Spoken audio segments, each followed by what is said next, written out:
girls and women are challenging the patriarchy and winning. Je suis à leur côté. I stand with J'ai them. pris mes fonctions en I m'engageant à entered this garantir la office with a parité commitment to hommes-femmes au sein des ensure Nations gender Unies. parity at the Nous y UN. sommes parvenus aux échelons supérieurs We have et achieved sommes that en at bonne senior voie levels pour and are on le track to faire do à so travers l'ensemble across du système des Nations the Unies. UN system. Car l'égalité des Because genres gender n'est pas un equality is problème. not the problem. L'égalité des genres Gender est la equality is solution. the solution. L'égalité, ce n'est pas It une is not a faveur faite favor aux to femmes, women. mais une condition It is a fondamentale fundamental pour assurer un meilleur condition to avenir ensuring a pour better tous. future for all. Excellences, Excellences, nous devons être we déterminés à must be répondre à determined l'appel à to l'action answer pour the call placer to les droits action, to humains put au cœur human de notre rights at the travail. heart of our work. 75 ans après la 75 years Déclaration after the universelle des Universal droits de Declaration l'homme, of Human Rights, d'énormes progrès ont été there has been accomplis sur enormous certains progress in sujets. some areas, Qu'il s'agisse de mettre from fin à la ending colonisation, de la colonization and ségrégation segregation ou de garantir le droit to de vote des ensuring femmes. women's voting rights. Mais nous n'avons pas But we atteint les have droits not fondamentaux achieved pour basic tous. rights for all. Quand 1,2 When milliard de 1.2 personnes vivent billion encore dans people l'extrême still live in pauvreté acute poverty et que la faim atteint des hunger niveaux is at levels not inégalés seen depuis since 2005. 2005. Quand la discrimination When fondée sur la discrimination on couleur de racial peau et and l'origine ethnique ethnic grounds est parfaitement is légale dans perfectly bien des legal pays, in many countries. quand des personnes doivent When risquer people la must mort risk pour death chercher une to vie seek a meilleure, better life. quand les réfugiés, les When migrants et les refugees, minorités migrants and sont minorities régulièrement are traqués et routinely diabolisés, demonized and hounded. quand déclarer son When identité de declaring genre your gender ou identity simplement or qui simply l'on aime who you peut love conduire à can lead to l'emprisonnement, imprisonment voire à or l'exécution. even execution. Quand le fait même de When s'exprimer speaking peut out avoir des conséquences can lead to dangereuses. perilous consequences. Les droits humains, Human rights, politiques, civils, political, civil, économiques, sociaux et economic, social culturels and cultural sont la clé de are voûte pour the résoudre key de to nombreux solving problèmes many mondiaux of the world's interdépendants. interlinked problems. Il faut que des lois visant à Laws to protéger protect les the personnes vulnerable must vulnérables be enacted soient adoptées et and appliquées. enforced. Il faut cesser de The cibler les targeting of minorités minorities must et il faut stop, placer les and droits et la human rights dignité and human humaine dignity au cœur des politiques must be at the sociales, center of économiques social, et migratoires. economic and migration policies. Il faut que tous les gouvernements All respectent governments must les fulfill engagements the qu'ils ont commitment pris they made dans la Déclaration in the Universal universelle des Declaration droits de of l'homme. Human Rights. Excelências, también debemos hacer frente a las amenazas inminentes que plantean las nuevas tecnologías a los derechos humanos. La inteligencia artificial generativa es muy prometedora, pero también puede llevarnos a cruzar el Rubicón y a un peligro mayor del que podemos controlar. Cuando mencioné la inteligencia artificial en mi discurso ante la Asamblea General de 2017, solo otros dos líderes mencionaron el término. Ahora, la IA está en la boca de todos, un tema que provoca tanto asombro como miedo. Incluso algunos de los que desarrollaron la IA generativa están pidiendo una mayor regulación. Pero muchos de los peligros de la tecnología digital no están en el horizonte, ya están aquí. La brecha digital está exacerbando las desigualdades. El discurso de odio, la desinformación y las teorías de la conspiración en las redes sociales se propagan y amplifican mediante IA, socavando la democracia y alimentando la violencia y los conflictos en la vida real. La vigilancia en la red y la recolección de datos están facilitando abusos de los derechos humanos a gran escala. Y las empresas tecnológicas y los gobiernos están lejos de encontrar soluciones. Excellencies, we must move fast and mend things. New technologies require new innovative forms of governance, with input from experts building this technology and from those monitoring its abuses. And we urgently need a global digital compact between governments, regional organizations, the private sector and civil society to mitigate the risks of digital technologies and identify ways to harness their benefits for the good of humanity. Some have called for consideration of a new global entity on AI that could provide a source of information and expertise for member states. There are many different models, inspired by such examples as the International Atomic Energy Agency, the International Civil Aviation Organization, or the Intergovernmental Panel on Climate Change. And the UN stands ready to host the global and inclusive discussions that are needed, depending on the decisions of member states.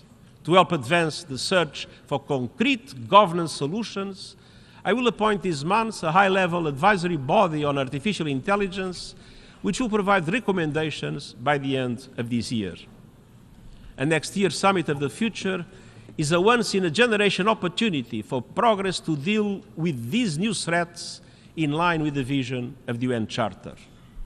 Member States will decide how to move forward on the new agenda for peace, the Global Digital Compact, reforms to the international financial architecture, and many other proposals to address challenges and bring greater justice and equity to global governance.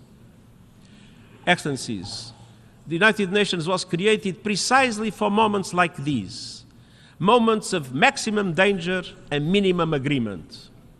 We can and must use our tools in flexible and creative ways. Last month, we saw the dividends of determination off the coast of Yemen. Carrying 1 million barrels of oil, the decaying FSO Safir supertanker was a ticking time bomb, a looming ecological disaster in the Red Sea. But no one offered to solve the problem. So the United Nations stepped in and brought the world together. We mobilized resources, assembled the experts, navigated difficult negotiations and built trust. We have more work ahead and more resources are needed. But last month, the oil was successfully transferred from the Safir. This UN-led action saved the Red Sea. When no one else could or would, UN determination got the job done. Despite our long list of global challenges, that same spirit of determination can guide us forward. Let us be determined to heal divisions and forge peace, determined to uphold the dignity and worth of every person, determined to realize the Sustainable Development Goals and effectively leave no one behind, determined to reform multilateralism for the 21st century and come together for the common good. And I thank you.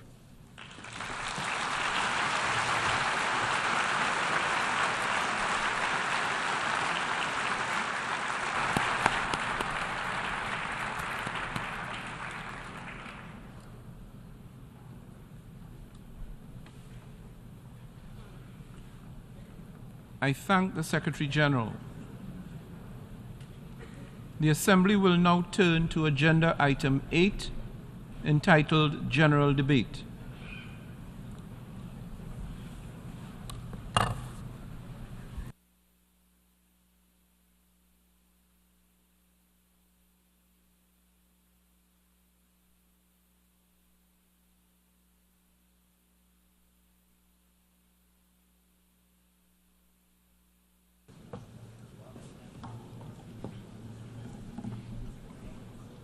Excellencies, Heads of State and Government, Mr. Secretary-General of the United Nations, Honorable Ministers, distinguished delegates, and all stakeholders here present.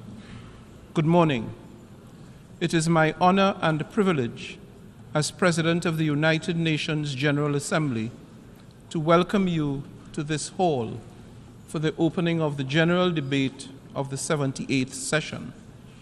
Allow me to acknowledge in our midst today several presidents, former presidents of the General Assembly, including His Excellency Han Sang-soo, former Prime Minister of Korea, who served as President of the 56th session of the Assembly, and who now sits as Chair of the UN Council of Former Presidents of the General Assembly.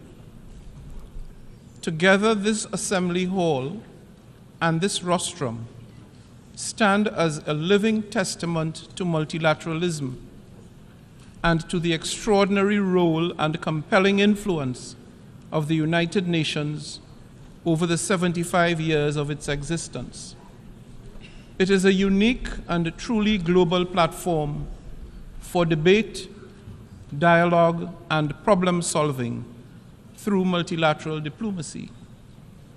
This year, our imperative is clear: to unite the nations, to be united in conviction of common purpose and in solidarity of joint action.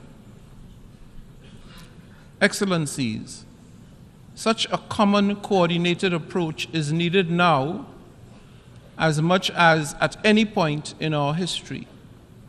war, climate change, debt, energy and food crises, poverty and famine. These crises are directly impacting the lives and well-being of billions of people around the world. They are rolling back decades of hard-won development gains and thus condemning millions to lifelong intergenerational poverty and hardship. It is at times like these that we must search deep within to find our better selves and our common humanity that impels us to meet the moment. I therefore implore you, let us use this forum for that which it was intended. Let us listen and learn. Let us rebuild trust and reignite global solidarity. And let us find common ground to address the challenges we face. In the words of the late, great Madeleine Albright, if the UN did not exist, we would have to invent it. We are fortunate, therefore, that it does indeed exist. Let us therefore make full and effective use of this unparalleled resource. Excellencies, this message is all the more important in light of the continued violation of the territorial integrity and sovereignty of a fellow member of the United Nations, Ukraine. That horrendous war has unleashed untold suffering and destroyed countless families, communities, and lives. Its cascading impacts has also spooked many developing countries in far-flung corners of the globe, unleashing acute shortages of essential commodities, triggering food insecurity and volatility in energy prices. It has even revived the unconscionable threat of nuclear war. We all want this war to end. It is an affront to everything that this organization and the UN Charter stands for. We need just and sustainable peace in Ukraine and elsewhere in the world, in line with international law and with the UN Charter. Peace must also be given a chance in other parts of the globe, from Africa to the Middle East. With the adoption of the Agenda 2063, Africa spelled a clear path for the Africa we want, and the continent still has a great chance to cut a corner in consolidating democracy and good governance. But the resurgence of coups in Africa is a regressive step, and the root causes of such alarming trends must be carefully analyzed and addressed. I urge you, member states, to use this high-level week not to fan the flames of conflict and hostility, but instead to opt for dialogue and diplomacy. We must remember that peace is an investment in our collective prosperity. I call on leaders to come together, to abide by the Charter, and support efforts to deliver a peaceful resolution to the war. Excellencies, yesterday we began our high-level week with the SDG Summit. It offered a prime moment to take stock of our successes and failures in delivering the Sustainable Development Goals. Front and center with the fact that 1.2 billion people are living in multidimensional poverty as of 2022. While some progress has been made on the goals, the summit is being convened in a context where there have been unacceptable delays and rollbacks. Let me be clear, we do not have the luxury of excuses, nor are we absolved of our responsibilities. The onus is on us, collectively, to make up for the lost momentum and work much harder in the remaining 7 years to accelerate progress on that which we have promised to deliver. The commitment to action presented at the summit should therefore be the tailwind to regain lost ground and supercharge implementation. Excellencies, the SDG Summit was only the start of what is a full agenda during High-Level Week. It naturally interlinks with the General Assembly's high-level dialogue on financing for development, which is key to accelerating the financing impetus for the SDGs. The preparatory ministerial meeting for the Summit of the Future will help to launch the negotiations of the Pact of the Future, giving guidance on how to ensure that the United Nations is fit for purpose in the 21st century. It will give member states the opportunity to come together and to transform our shared future. We will also see 3 health-related high-level meetings on pandemic prevention, preparedness and response, universal health coverage, and on tuberculosis, all of which offer us opportunities to better the lives of our global citizens. And the Secretary-General's Climate Action Summit offers a moment to build political ambition ahead of COP28 in November. Tomorrow, I will also join hands with several heads of state and government to convene a breakfast summit to address the existential threats posed by sea level rise, an issue of significant concern to small island developing states, especially those in the Pacific region.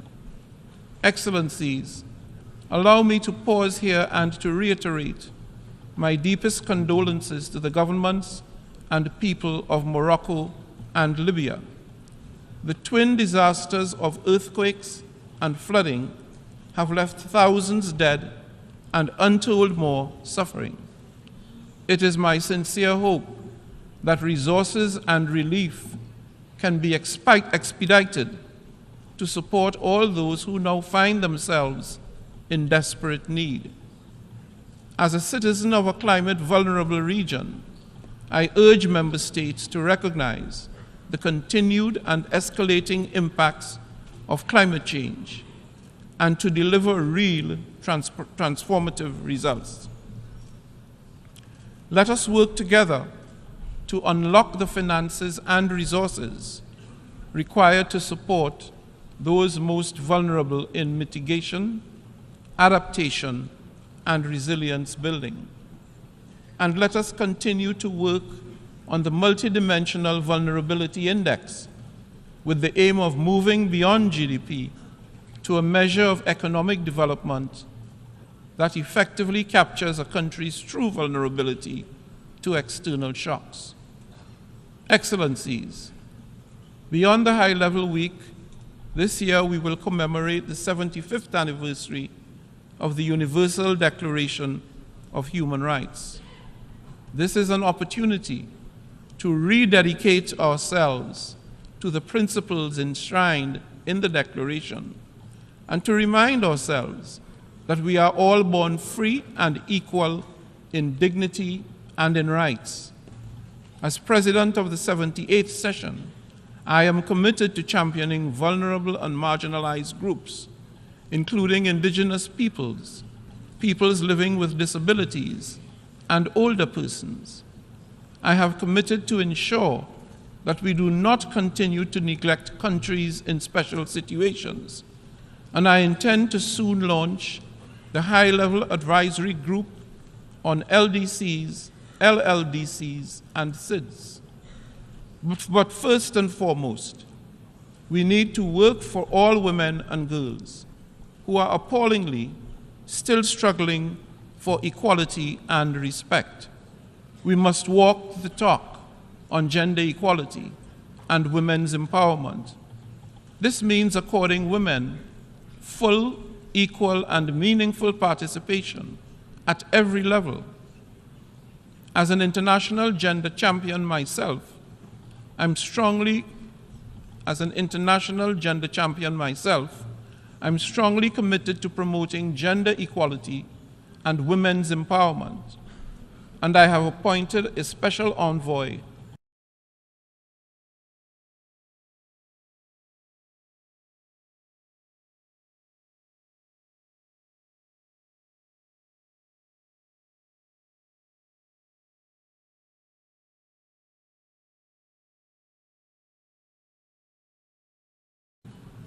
Allow me to emphasize this. Despite the many and complex challenges we face, we do have the capacity to effect change, consequential change. We can make a meaningful difference to the lives of billions of people, if we so choose. We do not lack capacity.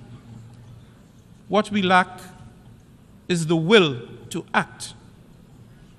By putting aside our differences and bridging divides, we can deliver, we must deliver peace, progress, prosperity, and sustainability to everyone, everywhere. So let us step up and take action now. Let us re-energize the UN General Assembly and demonstrate our capacity and our will to deliver for all. In the words of Stephen Pressfield, an author born in Trinidad and Tobago, the most pernicious aspect of procrastination is that it can become a habit. We don't just put off our lives today, we put them off till our deathbed. Never forget, this very moment we can change our lives. There never was a moment, and never will be, when we are without the power to alter our destiny.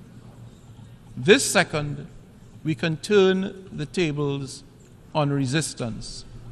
This second, we can sit down and do our work.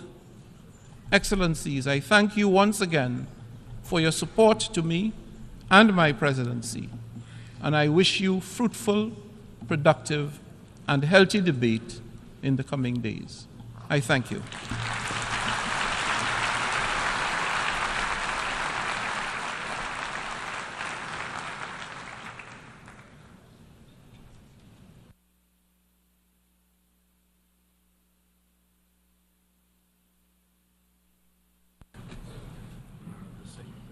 Thank you.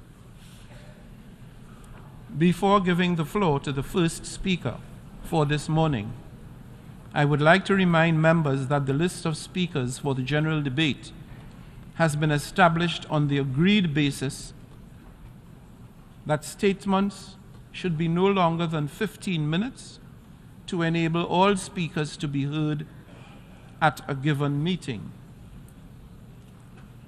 Within this time frame, I would like to appeal to speakers to deliver their statements at a reasonable pace so that interpretation into the other official UN languages may be provided properly.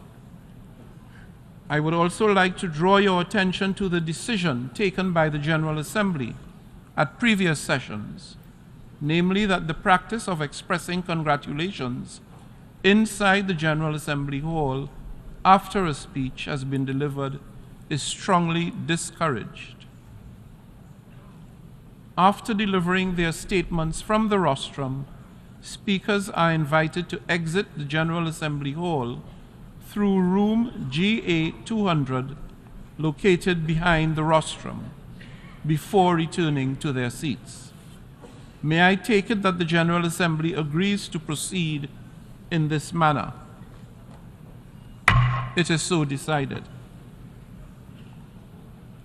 Finally, I should like to draw the attention of members that during the general debate, official photographs of all the speakers are taken by the Department of Global Communications. Members interested in obtaining these photographs are requested to contact the Photo Library of the United Nations. The Assembly will hear an address by His Excellency Luiz Inácio Lula da Silva, President of the Federative Republic of Brazil. I request protocol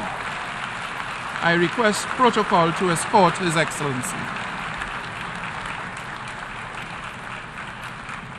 On behalf of the General Assembly, I have the honor to welcome His Excellency Luiz Inácio Lula da Silva, President of the Federative Republic of Brazil, and to invite him to address the Assembly.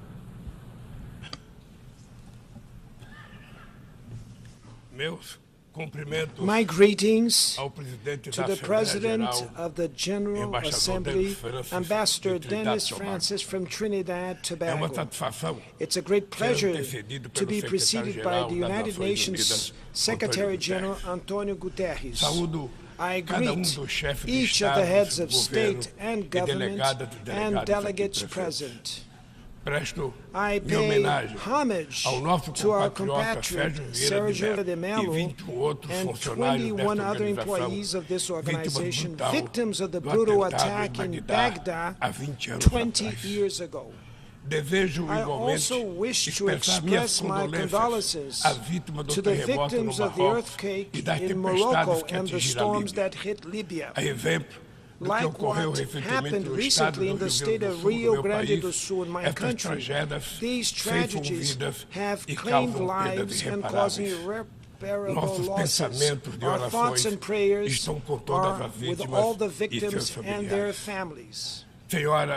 Ladies and gentlemen, exactly 20 years ago, I stood on this rostrum for the first time and said, on that September 23rd, 2003, my first words before this World Parliament be of confidence in the human capacity to overcome challenges and evolve towards superior forms of coexistence. I return today to say that I maintain my unshakable trust in humanity. At that time, the world had not yet realized the severity of the climate crisis. Today, it knocks on our doors, destroys our homes, our cities, our countries, kills and imposes losses and suffering on our brothers, especially the poorest. Hunger, the central theme of my speech at this World Parliament 20 years ago, today affects 735 million human beings who will go to sleep tonight without knowing if they'll have anything to eat tomorrow. The world is increasingly unequal. The 10 richest billionaires have more wealth than the poorest 40% of humanity. The destiny of every child born on this planet seems to be decided while they're still in their mother's womb. The part of the world where their parents live and the social class their family belongs to will determine whether or not that child will have opportunities throughout life. Whether they will eat at every meal or whether they will be denied the right to eat breakfast, lunch, and dinner every day. Whether they will have access to health care or whether they will fall to diseases that could have already been eradicated. Whether they will finish school and get a quality job or whether they will become part of the countless of unemployed, underemployed, and discouraged people. First of all, we must overcome resignation, which makes us accept such unfairness as a natural phenomenon. To overcome inequality, there's a lack of political will from those who govern the world in order to overcome inequality. Ladies and gentlemen, if today I return in the honorable capacity of President of Brazil, it is thanks to the victory won by democracy in my country. Democracy ensured that we overcame hate, misinformation, and oppression. Hope, once again, has won over fear. Our mission is to unite Brazil and rebuild a sovereign, fair, sustainable, supportive, with solidarity, generous, and a joyful country. Brazil is finding itself again with itself, with our region, with the world, and multilateralism. As I never tire of repeating, Brazil is back. Our country is back to make its due contributions in facing the major global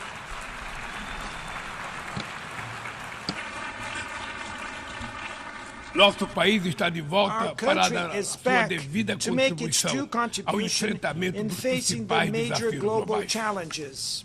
Resgatamos o We have universalismo na reclaimed nossa our foreign política policy's externa, marcado por universalism, diálogo respeitoso marked by com todos. respectful A dialogue with comunidade everyone. internacional The está international mergulhada community em is turbilhão de immersed crises in a múltiplas e whirlwind of simultâneas. multiple A and pandemia simultaneous da crises. Covid-19, The COVID-19 crise pandemic, climática the e a climate insegurança alimentar crisis, the e food and energy energética insecurity ampliada por have crescentes been tensões amplified by geopolíticas. growing geopolitical O racismo, tensions. a Racism, intolerância e a intolerance, xenofobia se xenophobia alastram, have spread, ativadas por novas encouraged tecnologias by new criadas technologies created supostamente para nos supposedly to bring aproximar. us closer Se together. tivéssemos que If resumir we em had to uma única summarize palavra these este challenges in a desafio, single word, ela this seria challenge could be called, desigualdade. the A reason for desigualdade challenge would be está na raiz inequality. desses Inequality is at the ou root of atua this para phenomenon, agravá-los. or acts to A aggravate mais them. ampla e mais ambiciosa The ação UN's coletiva da broadest and ONU, most ambitious voltada para o collective action desenvolvimento, aimed at development, Agenda the 2030, 2030 pode se agenda, transformar no could seu turn maior fracasso. into its biggest failure. Estamos We na have metade do período reached de half of implantação the implementation e period ainda muito and are distante still das far metas from the definidas. defined goals. A maior parte dos objetivos de Most desenvolvimento of the sustainable development goals are caminha moving em at a ritmo slow muito lento. place. O imperativo moral e The político moral and de political erradicar a imperative of pobreza e acabar com eradicating a fome poverty and ending hunger parece estar appears anestesiado. to have been numbed. Nesses 7 anos que In nos these restam, 7 years that a we have redução left, da desigualdade dentro reducing dos inequalities países e within entre and eles between deveria se countries tornar o should objetivo become the fim core que vê da objective Agenda of the 2030. 2030 agenda. Reduzir a desigualdade Reducing dentro dos inequalities países within countries requer incluir os pobres requires no including orçamento the poor nacionais in e government fazer os ricos budgets pagarem and making impostos the rich pay proporcionais taxes that are ao seu proportional to patrimônio. their wealth. No Brasil, In Brazil, estamos we are comprometidos committed a to implementar todos os implementing 17 all the Objetivos de 17 Desenvolvimento Sustentável SDGs de in maneira an integrada integrated e and indivisível. indivisible manner. Queremos alcançar a We igualdade want to achieve racial racial na equality sociedade in brasileira Brazilian por meio society de through 18º an objetivo 18th que goal, adotaremos which we will voluntariamente. voluntarily adopt.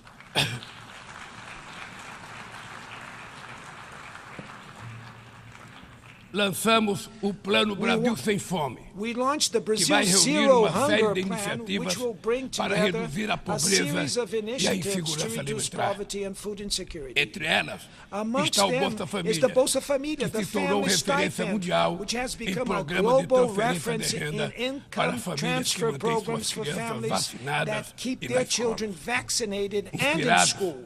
na brasileira Berta Inspired Lutz, by Brazilian pioneira na Berta defesa da Lutz, a igualdade de pioneer gênero as na an Carta da advocate in ONU, gender equality in the UN aprovamos Charter, a lei we que have torna passed a bill obrigatória that makes a igualdade equal salarial pay between entre women mulheres e and homens men no mandatory exercício when da they mesma perform função. the same role.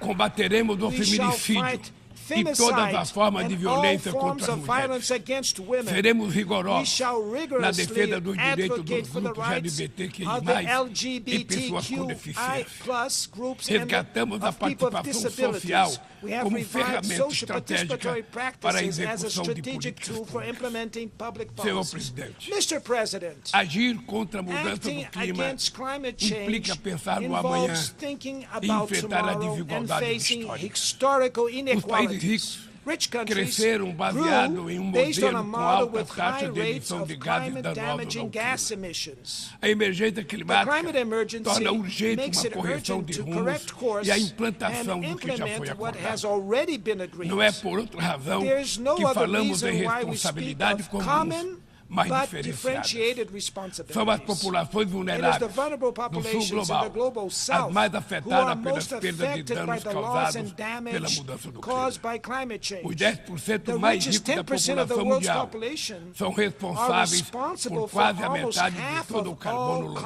carbon na released atmosfera. into the atmosphere. We, países em developing desenvolvimento, countries, não do queremos not want to repetir esse repeat modelo. this model. No Brasil, In Brazil, já prove provou again que um modelo that socialmente a justo socially e fair and ambientalmente environmentally sustentável é sustainable possível. model is possible. Estamos We na are vanguarda da at the transição forefront energética. of energy transition. Nossa matriz And our já é uma matrix das mais is limpas already do one of mundo. the cleanest in the world. 87% da nossa 87% energia of our elétrica electrical provém de power fontes comes from limpas e clean renováveis. and renewable A sources. geração de energia solar, Solar, eólica, wind, biomass, biomassa, ethanol, and biodiesel. cresce Our a cada generation ano. is growing É every enorme year. o The potencial de potential for redução de generating hidrogênio green verde. hydrogen is Com o immense. plano de transformação With the ecological ecológica, transformation apostaremos na plan, we will industrialização invest in e sustainable infraestrutura industrialization sustentável. and Retomamos sustainable uma infrastructure. robusta e We have renovada resumed the agenda sound and amazônica renewed com Amazon ações agenda with oversight de actions fiscalização e combate a aimed at crimes fighting ambientais. environmental crimes. Ao longo dos Over the últimos last 8 8 meses, months, o desmatamento na Amazônia deforestation in the brasileira Brazilian já foi Amazon has reduzido already em been reduced by 48%. 48%. O mundo inteiro The world, sempre the falou da whole world Amazônia. has always talked about the Amazon. O mundo inteiro The whole world sempre falou da has always Amazônia. talked about the Agora, Amazon. é a Now, Amazônia the que está Amazon falando is por speaking si for mesma. itself.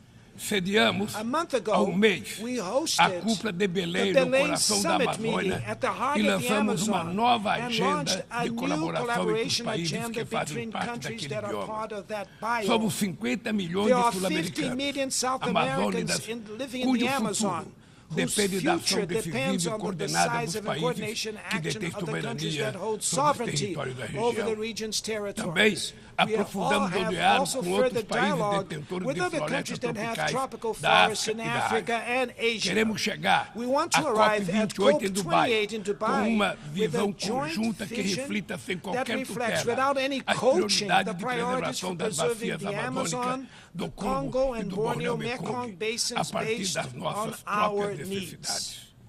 Sem Without mobilização mobilizing de financial recursos and financeiros e technological tecnológicos, resources, não há como there's no way to implementar o implement que what we decidimos no decided in Acordo the de Paris Paris Agreement e no Marco and Global the da Global Biodiversidade. Biodiversity A Framework. promessa The de promise destinar 100 to bilhões de allocate dólares $100 anualmente billion para os países em annually to desenvolvimento developing countries permanece remains apenas isso, just that, uma longa promessa. a long promise. Hoje, Today, este valor this seria amount insuficiente would para be uma demanda que já insufficient for a chega à demand casa that already dos reaches trilhões de dólares. trillions of dollars. Senhor Mr. Presidente, President, o princípio the sobre o qual se principle assenta on o which multilateralismo, o multilateralism da is igualdade based, soberana that entre as of nações, sovereign vem sendo equality corrompido. between nations have Nas been principais eroding. instâncias da At the governança main global global, governance levels, negociações em que negotiations in todos os which países all têm countries voto e have a voto, voice and perderam vote fôlego. have lost Quando momentum.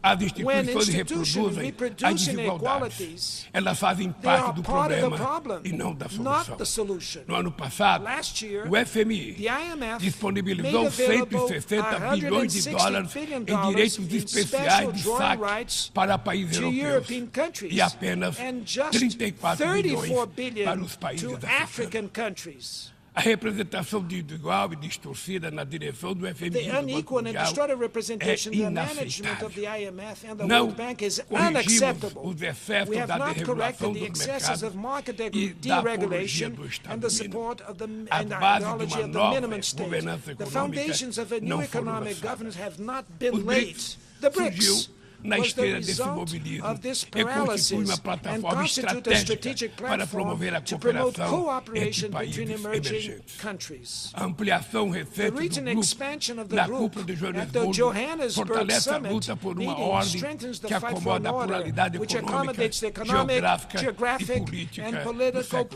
plurality of the 21st Somos century. uma força que We trabalha are em a prol force that de um works comércio global towards mais fairer justo, global no trade in the contexto de context of grave a crise do serious crisis in multilateralismo. O multilateralism. protecionismo dos países Rich ricos countries' ganhou protectionism força have e a gained Organização Mundial strength, do and the World Trade Comércio Organization permanece paralisada, remains em especial paralyzed, o seu sistema de especially solução its de dispute controvérsias. settlement system. Nobody mais se recorda remembers da rodada the do Doha Development desenvolvimento de Round Doha. anymore. Nesse íntere, In the o meantime, desemprego unemployment e a and precarização do precarious trabalho work minaram a has been confiança das undermining pessoas people's em tempos confidence in melhores, better times, em especial especially os jovens the youth. do mundo. Os governos Governments precisam need to romper break com a away dissonância cada vez from maior the entre a increasing voz do mercado dissonance e a between the voz voice da of the rua. markets and the voice of the O streets. neoliberalismo agravou Neoliberalism a has desigualdade aggravated the econômica e economic and política que hoje political assola as inequality that plagues democracias. democracies Seu today. legado é Its uma massa legacy de is a deserdados e mass of excluídos. disenfranchised Em meio and aos excluded seus people. escombros Amidst surgem the wreck, aventureiros de far-right extrema-direita que adventures negam a emerge who política deny e vendem politics and soluções sell tão solutions fáceis that are quanto easy equivocadas. as they are wrong. Muitos Many sucumbiram à have tentação fallen de to the substituir temptation o of replacing neoliberalismo failed falido por um neoliberalism with nacionalismo primitive, primitivo, conservative, and conservador e authoritarian autoritário. nationalism.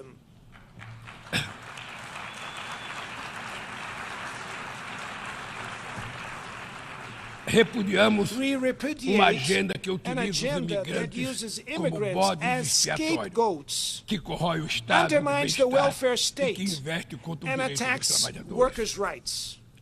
Precisamos We resgatar need to as reclaim melhores the tradições best humanist humanistas que traditions inspiraram a which criação da inspired the ONU. creation of the UN. Políticas ativas de inclusão No nos relevant planos economic, cultural, social, educacional e active digital inclusion são policies at essenciais cultural, education, para a and digital promoção dos levels are valores fundamental for promoting democráticos e da democratic defesa values do and Estado defending de the rule Direito. of law. É fundamental It is preservar a liberdade de preserving press imprensa. freedom is O essential. jornalista, A como journalist Julian Assange, like Julian não pode Assange ser cannot be punido por punished informar a sociedade de maneira informing society in a transparente e transparent legítima. and legitimate way. Nossa luta Our é fight contra a is against desinformação e os crimes misinformation and cibernéticos. cybercrimes. Aplicativos e Apps plataformas and não platforms devem should not abolir as leis abolish the labor trabalhistas pelas laws quais we tanto fought lutamos. so hard Ao for. assumir a presidência Upon do taking G20 over em as the dezembro chair próximo, of the G20 não next mediremos December, esforços we will para spare no colocar effort no to centro place da agenda the fight internacional o against combate à inequality in all desigualdade its em todas as dimensions suas at the dimensões. core of the international Sob o agenda. lema Under the motto, Construindo um mundo building a just justo e um world planeta and a sustainable sustentável, planet, a presidência the President brasileira vai chair articular will inclusão coordinate social e social combate à fome, inclusion and fight against desenvolvimento hunger, sustentável e sustainable reforma das development and instituições reform of de global governança global. governance Senhor institutions. Presidente, Mr. President, não haverá there will be sustentabilidade nem no prosperidade sustainability sem or paz. prosperity without Os conflitos peace. armados Armed são uma conflicts afronta are an à offense to racionalidade human humana. rationality. Conhecemos We os know horrores e the os sofrimentos horrors and produzidos suffering por todas produced as by guerras. all wars. A promoção de uma Promoting cultura a de culture paz of peace é dever is de a todos duty nós for all construí-la of us. e requer Building it persistência requires e vigilância. persistence and É vigilance. perturbador It is ver que disturbing to persistem see as antigas that disputas old não unresolved resolvidas e disputes que surgem ou ganham persist vigor and new novas threats emerge ameaças. or gain force. Bem mostra a dificuldade de The garantir difficulty of guaranteeing the creation criação of a de state for the Estado do Palestinian povo people palestino. clearly shows this. A este caso, Added to se this somam case, a the persistência da persevering crise humanitarian humanitária crisis no Haiti, in Haiti, o conflito the no conflict Iêmen, in as ameaças Yemen, à unidade threats to nacional na Libya Líbia e national as unity, rupturas and institucionais em institutional Burkina ruptures Faso, in Burkina Gabão, Faso, Gabon, Guiné-Conakry, Mali, Guinea-Conakry, Níger e Mali, Sudão. Niger, Na and Guatemala, Sudan. há In Guatemala, risco there's de a risk golpe of a que coup d'etat, impediria which a would posse do prevent vencedor the das winner of the eleições democratic democráticas. elections from taking A guerra office. na Ucrânia The war in escancara a Ukraine nossa exposes our incapacidade collective coletiva inability de fazer to prevalecer os enforce the propósitos e purposes princípios and da Carta principles da of the ONU. UN Charter. Não We do not subestimamos as underestimate the dificuldades para difficulties in alcançar a achieving paz. peace. Mas nenhuma But no solução solution will será be duradoura lasting se não for if it is baseada not no based diálogo. on dialogue. Tenho I reiterado que é have preciso reiterated trabalhar that work para needs criar to be done espaço to create para space for negociações. negotiations. Investe-se muito em A lot is armamentos invested in e weapons pouco em and very desenvolvimento. little in No development. ano passado, Last os year, gastos militares military somaram mais de spending 2 totaled trilhões over 224 $2 bilhões de dólares. As despesas com armas Expenditures nucleares chegaram a on nuclear weapons 83 reached bilhões de dólares, $83 billion, valor a 20 value vezes 20 superior times ao higher orçamento than the regular da regular ONU. UN budget. Estabilidade Stability e and segurança security não will serão not be alcançadas achieved onde há where there exclusão is social social e exclusion and desigualdade. inequality. A ONU The UN nasceu para was ser a casa born do to be the entendimento home e of do diálogo. understanding and dialogue. A comunidade The internacional international community precisa escolher must choose. De lado, On one está a hand, ampliação there dos is the expansion conflitos, of o aprofundamento conflicts, das the furthering of desigualdades e a inequalities, erosão and the do erosion Estado of de the Direito. rule of law. Do outro, On the a other, the renovação renewing das of instituições multilateral multilaterais institutions dedicadas à dedicated to promoção da promoting paz. peace. As sanções Unilateral unilaterais sanctions causam cause grande great prejuízo à harm to the população dos population países of affected afetados. countries. Além In de não addition alcançarem to not seus achieving their alegados alleged objetivos, goals, they hinder the dificultam os mediation processos and de prevention mediação, processes prevenção e resolução and the pacífica peaceful de conflitos. resolution of conflicts. O Brasil Brazil seguirá will continue denunciando to reject medidas tomadas measures sem amparo taken na without Carta da support ONU, from the UN como o Charter, embargo econômico such e as the financeiro economic imposto a and Cuba financial e a embargo imposed on tentativa Cuba de and classificar the esse attempt to país classify como this Estado country as a patrocinador state do sponsor terrorismo. of terrorism.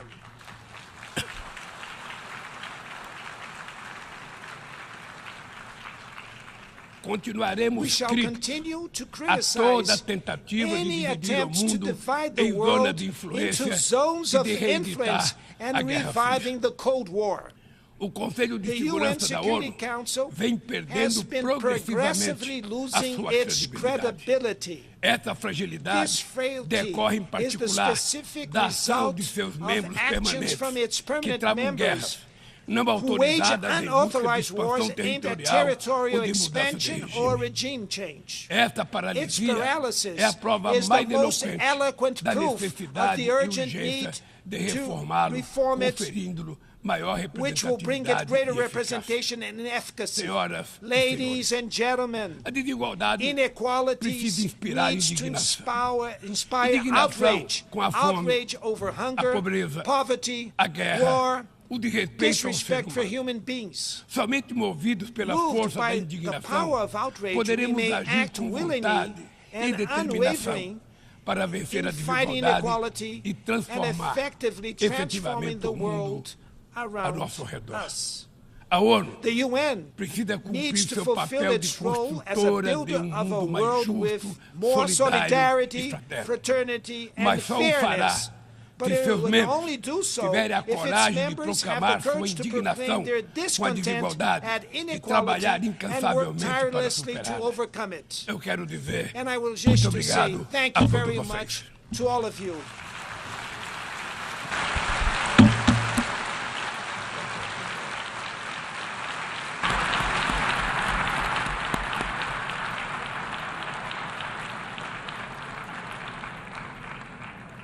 On behalf of the Assembly, I wish to thank the President of the Federative Republic of Brazil for the statement just made, and I request protocol to escort His Excellency.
Yes?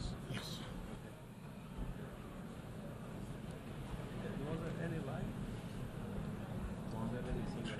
Yeah. The Assembly will hear an address from His Excellency Joseph R. Biden, Jr., President of the United States. I request protocol to escort His Excellency.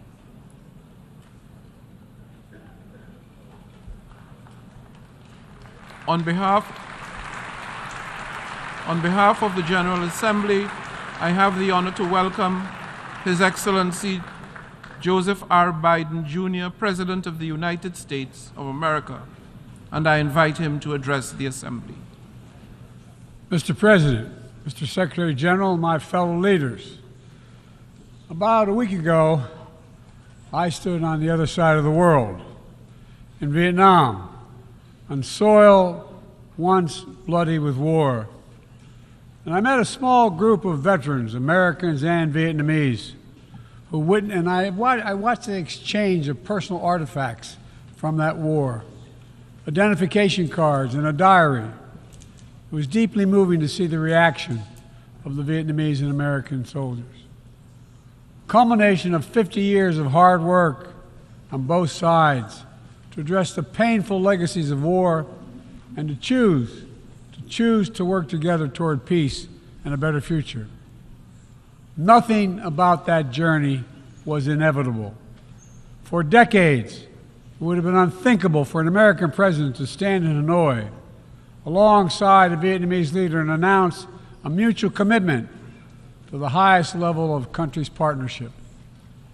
But it's a powerful reminder that our history need not dictate our future.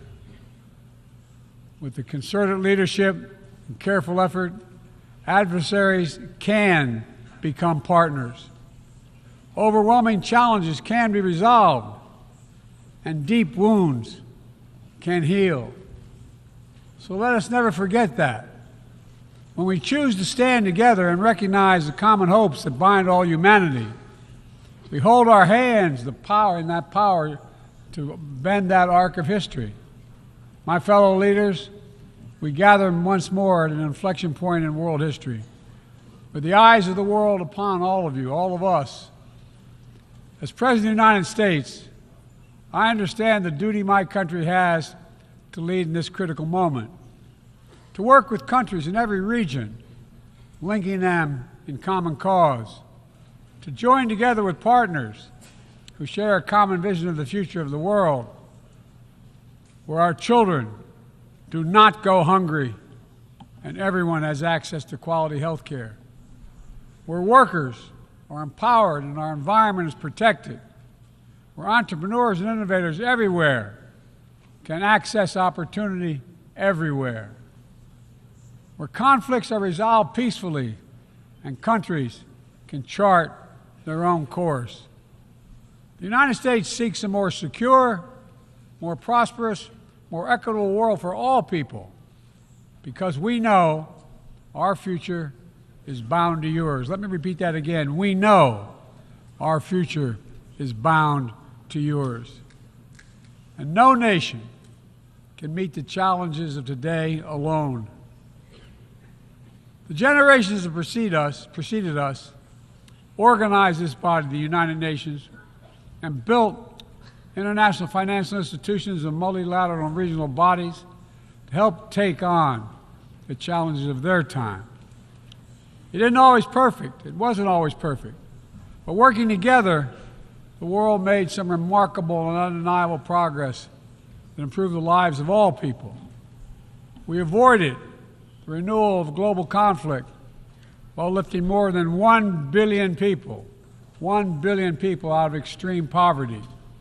We together expanded access to education for millions of children.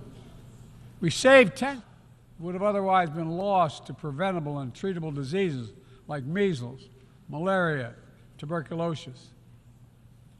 HIV/AIDS infections and deaths plummeted, in no small part because of PEPFAR's work in more than 55 countries, saving more than 25 million lives. It's a profound testament what we can achieve when we act together, when we take on tough challenges, and an admonition for all of us to urgently accelerate our progress so that no one's left behind, because too many people are being left behind. The institutions we built together at the end of the Second World War are an enduring bedrock of our progress, and the United States is committed to sustaining them. And this year, we're proud to rejoin UNESCO. We also recognize that to meet the new challenges of our decades-old institutions and approaches, they must be updated to keep peace with the world. We have to bring in more leadership and capability that exists everywhere, especially from regions that have not always been fully included. We have to grapple with the challenges that are more connected and more complex.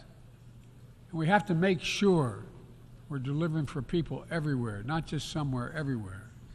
Simply put, the 21st century results are badly needed.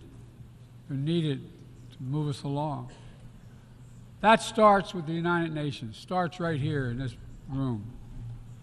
In my address to this body last year, I announced the United States will support expanding the Security Council, increasing the number of permanent and non-permanent members.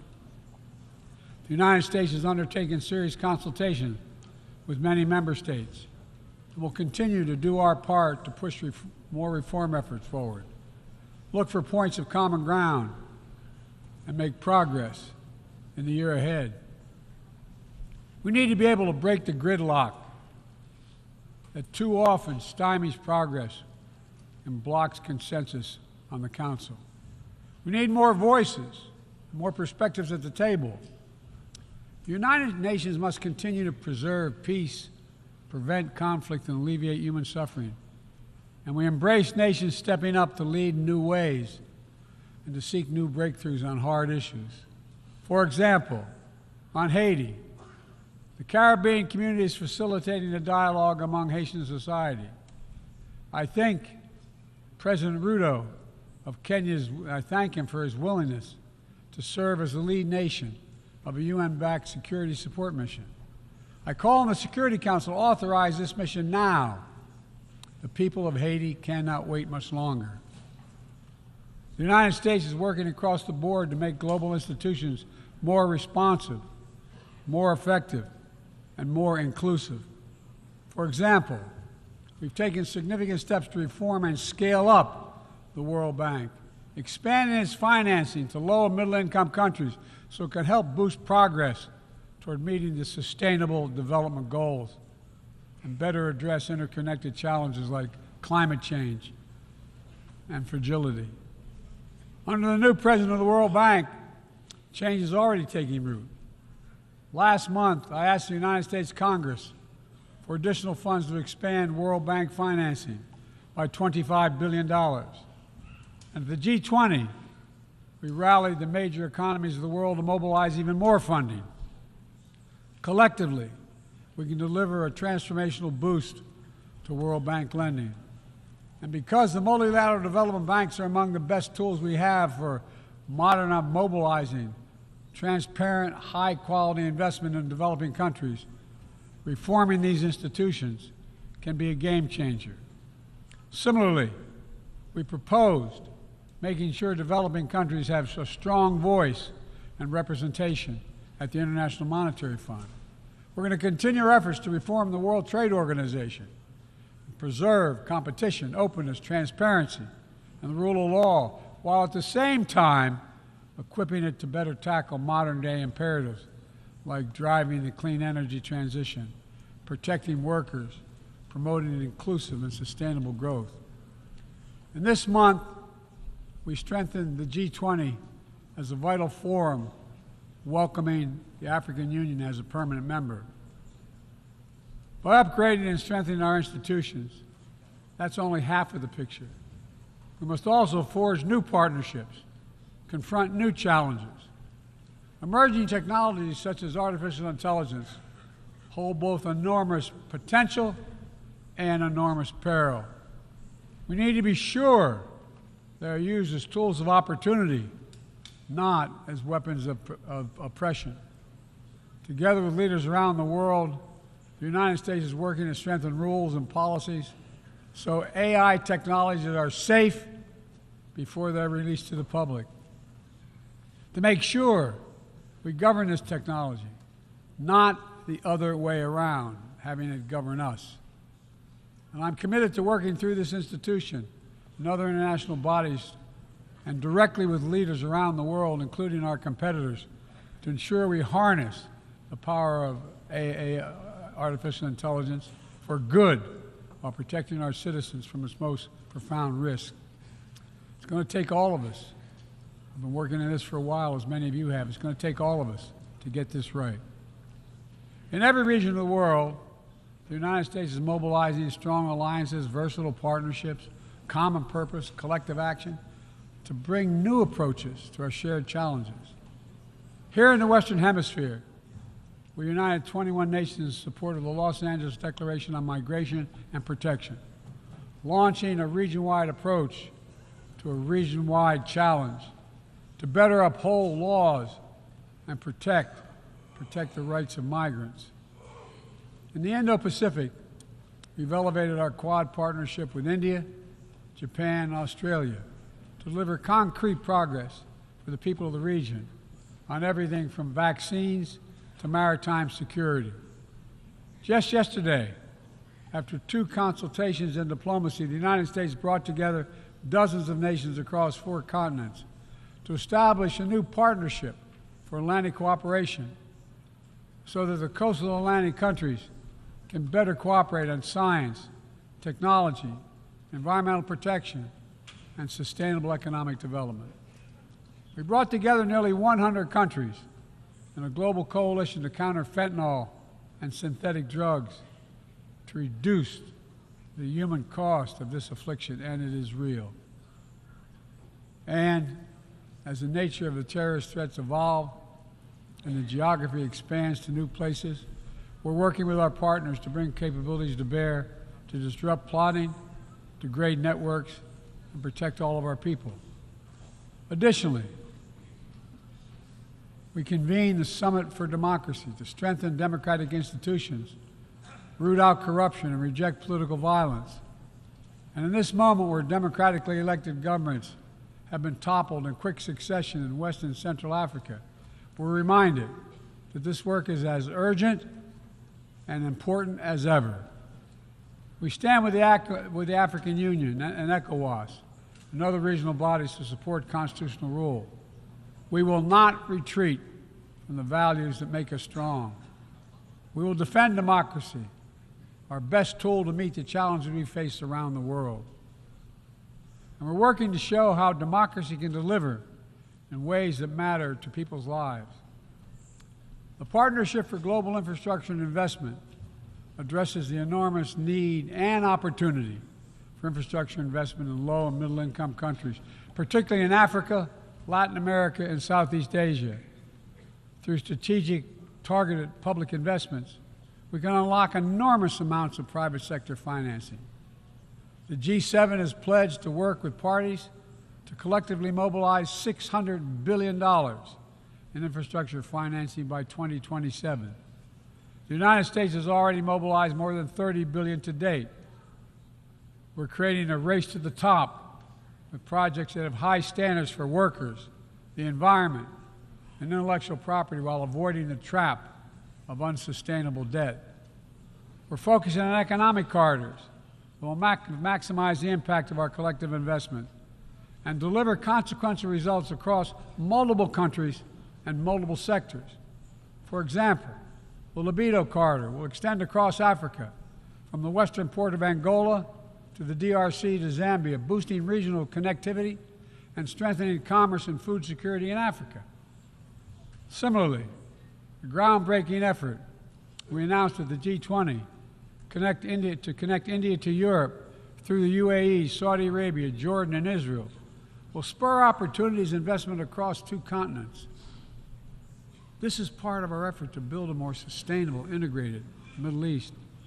It demonstrates how Israel's greater normalization and economic connection with its neighbors is delivering positive and practical impacts, even as we continue to work tirelessly to support a just and lasting peace between the Israelis and Palestinians, 2 states for 2 people. Now, let me be clear. None of these partnerships are about containing any country. They're about a positive vision for our shared future. When it comes to China, I want to be clear and consistent. We seek to responsibly manage the competition between our countries so it does not tip into conflict. I've said we are for de-risking, not decoupling with China. We will push back on aggression and intimidation and defend the rules of the road, from freedom of navigation to overflight to level economic playing field that have helped safeguard security and prosperity for decades. But we also stand ready to work together with China on issues where progress hinges on our common efforts. Nowhere is that more critical than accelerating the climate crisis, than the accelerating climate crisis. We see it everywhere. Record-breaking heat waves in the United States and China, wildfires ravaging North America and Southern Europe, a 5th year of drought in the Horn of Africa, tragic, tragic flooding in Libya. My heart goes out to the people of Libya. That's killed thousands of people. Together, these snapshots tell an urgent story of what awaits us if we fail to reduce our dependence on fossil fuels and begin to climate-proof the world. For one day, my administration, the United States, has treated this crisis as an existential threat from the moment we took office, not only for us, but for all of humanity. Last year, I signed into law in the United States the largest investment ever anywhere in the history of the world to combat the climate crisis and help move the global economy toward a clean energy future. We're also working with the Congress to quadruple our climate financing to help developing countries reach their climate goals and adapt to climate impacts. And this year, the world's on track to meet the climate finance pledge that made under the Paris Agreement, $100 billion to raise collectively. But we need more investment from public and private sector alike, especially in places that have contributed so little to global emissions, but face some of the worst effects of climate change, like the Pacific Islands. The United States is working directly with the Pacific Island Forum to help these nations adapt, build resilience to the climate impacts, even as we lead the effort to build innovative new partnerships that attack the global challenges from all sides. From the First Movers Coalition, which is mobilizing billions of private sector community and the private sector commitments, to creating a market demand for green products in carbon-intense sectors like concrete, shipping, aviation, and trucking, to the Agricultural Innovation Mission for Climate, which is bringing farmers into the climate solution and making our food supply more resilient to climate shocks, and the Global Methane Pledge, now endorsed by more than 150 countries, which expands our focus beyond our carbon emission targets to reduce the potential greenhouse gases in our atmosphere by 30% in this decade. It's all within our capacity. We need to bring the same commitment and urgency and ambition as we work together to meet the Sustainable Development Goals of 2030. These goals were adopted at the United Nations in 2015 as a roadmap for improving lives around the world. But the hard truth is, for decades of progress, the world has lost ground these past years in the wake of COVID-19, conflicts, and other crises.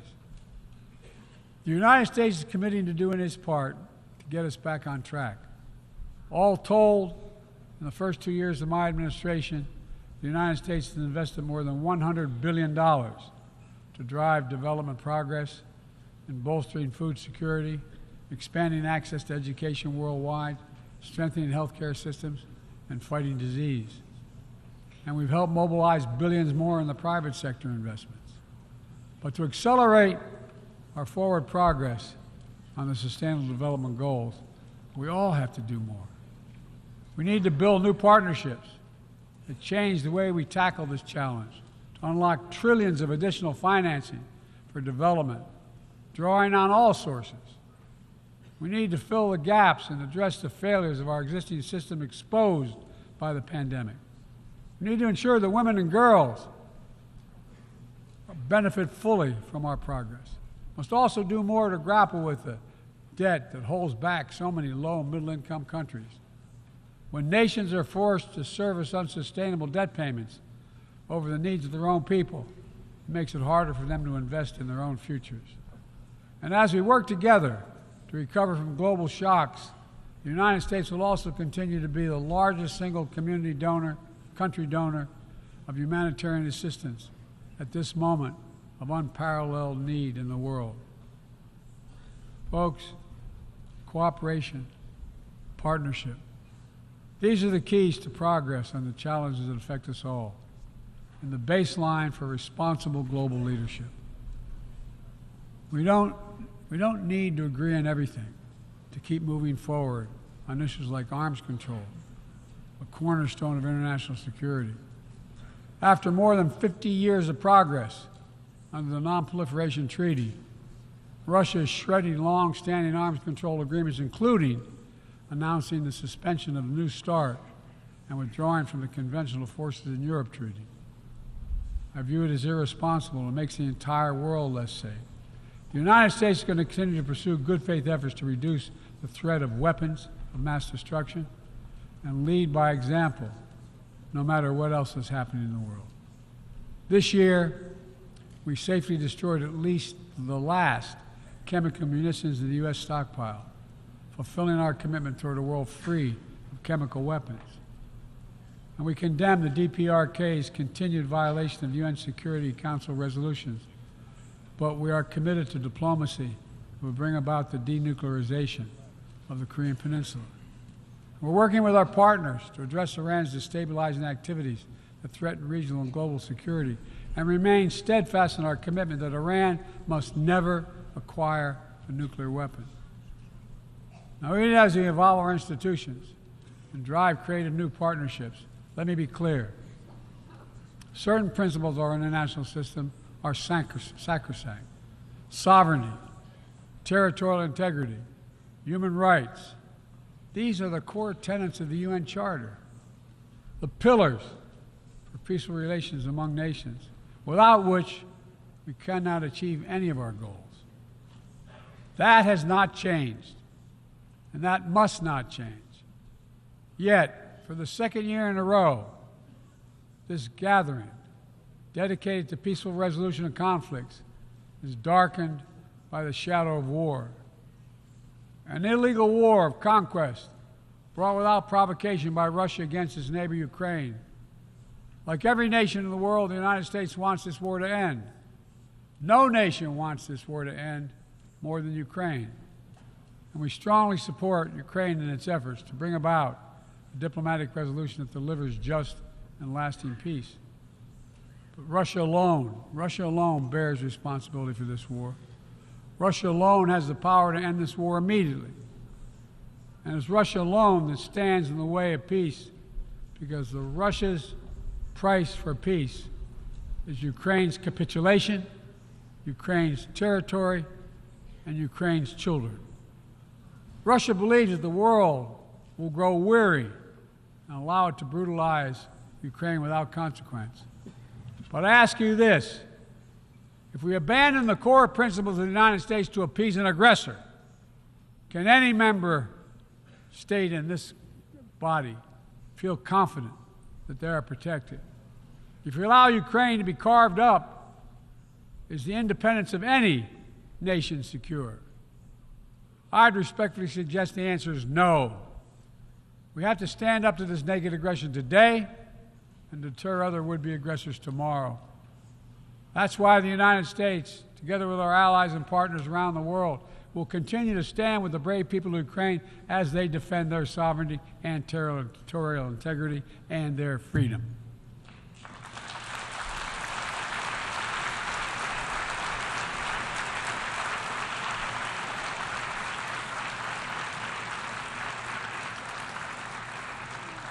It's not only an investment in Ukraine's future, but in the future of every country that seeks a world governed by basic rules that apply equally to all nations and uphold the rights of every nation, no matter how big or small. Sovereignty, territorial integrity, they are the fixed foundations of this noble body. And universal human rights is its North Star. We cannot sacrifice either. 75 years ago, Universal Declaration of Human Rights captured a remarkable act of collective hope. I say that again, collective hope. Drafted by a committee representing different regions, faiths, philosophies, and adopted by the entire General Assembly. The rights contained in the Declaration are elemental and enduring. And while we still struggle to uphold equal and inalienable rights of all, they remain ever steady and ever true. We cannot turn away from abuses, whether in Xinjiang, Tehran, Darfur, or anywhere else. We have to continue working to ensure that women and girls enjoy equal rights and equal participation in their societies, that indigenous groups, racial, ethnic, religious minorities, people with disabilities do not have their potential stifled by systemic discrimination, that the LGBTQI plus people are not prosecuted or targeted with violence because of who they are. These rights are part of our shared humanity. They're absent. When they're absent anywhere, their loss is felt everywhere. They are essential to the advancement of human progress that brings us together. My fellow leaders, let me close with this. At this inflection point in history, we're going to be judged by whether or not we live up to the promises we made to ourselves, to each other, to the most vulnerable, and to all those who will inherit the world we create, because that's what we're doing. Will we find within ourselves the courage to do what must be done, to preserve the planet, to protect human dignity, to provide opportunity for people everywhere, and to defend the tenets of the United Nations? There can only be one answer to that question. We must, and we will. The road ahead is long and difficult, but if we persevere and prevail, if we keep the faith in ourselves and show what's possible, let's do this work together. Let's deliver progress for everyone. Let's bend the arc of history for the good of the world, because it's in our power to do it. Thank you for listening. You're kind.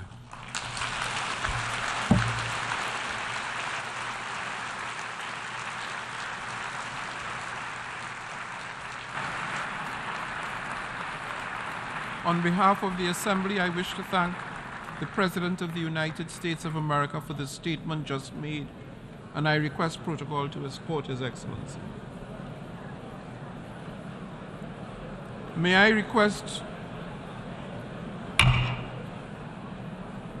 request representatives to remain seated while we suspend the meeting for 5 minutes before resuming to hear the next speaker.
meeting is resumed and you can connect.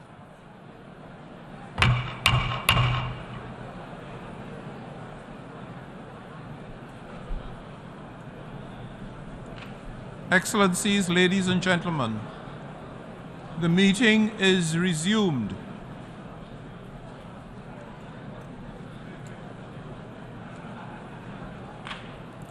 The Assembly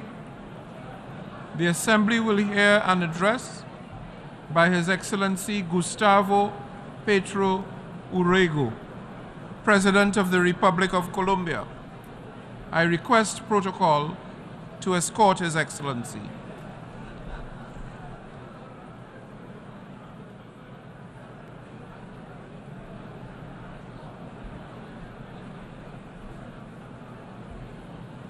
On behalf of the General Assembly, I have the honor to welcome His Excellency Gustavo Petro Urrego, President of the Republic of Colombia, and invite him to address the Assembly.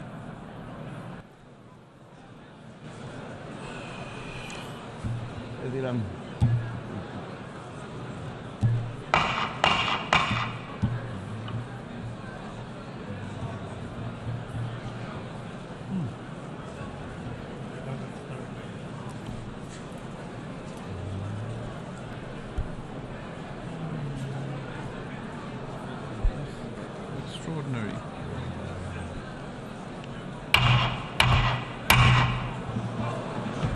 Sorry, sir. I have to repair the gavel.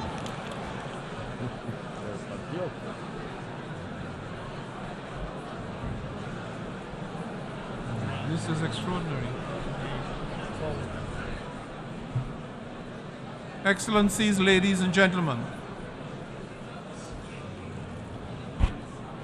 can I ask that the Assembly come to order to receive the statement of His Excellency Gustavo Petro Urrego, President of the Republic of Colombia. Thank you. Gracias, Antonio. Thank you, Antonio. Dennis. Mi esposa Verónica y Antonella, mi hija menor, aquí presentes. And my youngest daughter Veronica here.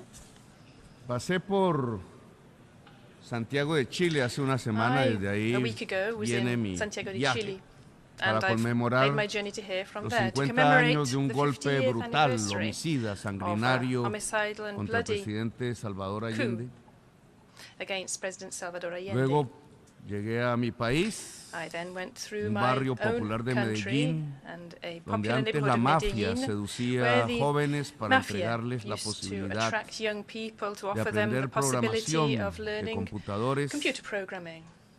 Luego llegué a La Habana, país injustamente bloqueado, al que un presidente de mi país sugirió y lo logró que se le incluyera en la lista de países terroristas solo porque había ayudado a hacer la paz en Colombia. Y ahora vengo aquí, compañeras y compañeros, a leer este discurso. En este año que ha pasado desde el último discurso que di en Naciones Unidas, no hemos visto sino profundizar lo que los ricos reunidos en Davos llamaron la policrisis. La guerra sigue. El hambre continúa. La recesión aumenta y la crisis climática ha mostrado sus dientes como nunca, llevándose decenas de miles de vidas y calentando las tierras y los mares como nunca. Ha sido un año en que la humanidad ha perdido y ha avanzado sin titubeos los tiempos de la extinción. Todas estas crisis son en realidad una, la crisis de la vida. Pareciera que la dirigencia mundial se hubiera enemistado con la vida. La crisis de la vida se expresa en un indicador aterrador. Ha iniciado desde lejos, desde los rincones más alejados del planeta, desde los últimos lugares, una marcha silenciosa de gentes, de culturas diferentes que se mezclan en los caminos. Como en una pintura de infinitos matices, los colores se van mezclando en una marcha incontenible. Una multitud de todos los colores avanza por trochas, por mares, por selvas. Va configurando una especie de obra de arte en el lienzo de la tierra. Un fluido de tonos, sonidos, de vestimentas diferentes y culturas se amalgaman sin perder sus inicios en una gran marcha del sur al norte. Es el éxodo de la humanidad que ha comenzado. Hoy son decenas de millones. Mañana, según la ciencia, en el año 2070 habrán alcanzado 3.000 millones. Huyendo de sus lugares queridos porque serán inhabitables. En mi patria, el país de la belleza, Colombia, el país de la explosión de la vida, en ese 2070 solo quedarán desiertos. Los pueblos irán al norte, ya no atraídos por las lentejuelas de la riqueza, sino por algo más simple y vital, el agua. Como desde los inicios milenarios de la humanidad, los pueblos irán a donde queda algo de agua líquida, hacia el norte. Miles de millones que desafiarán ejércitos y cambiarán la tierra. El éxodo de los pueblos hacia el norte mide con exactitud la dimensión del fracaso de los gobiernos. Este año que ha pasado ha sido un tiempo de derrota de los gobiernos, de derrota de la humanidad. Ha crecido el éxodo en la frontera. Han puesto perros, galgos a correr tras inmigrantes. Han puesto gente de a caballo a perseguir con látigos en la mano, con cepos y cadenas. Han construido cárceles. Tanto han crecido en el odio al extranjero, al extraño, que las cárceles las han puesto en el mar para que no pisen los hombres y mujeres del sur las tierras de los blancos, que aún se consideran la raza superior y nostálgicos reviven en sus elecciones al líder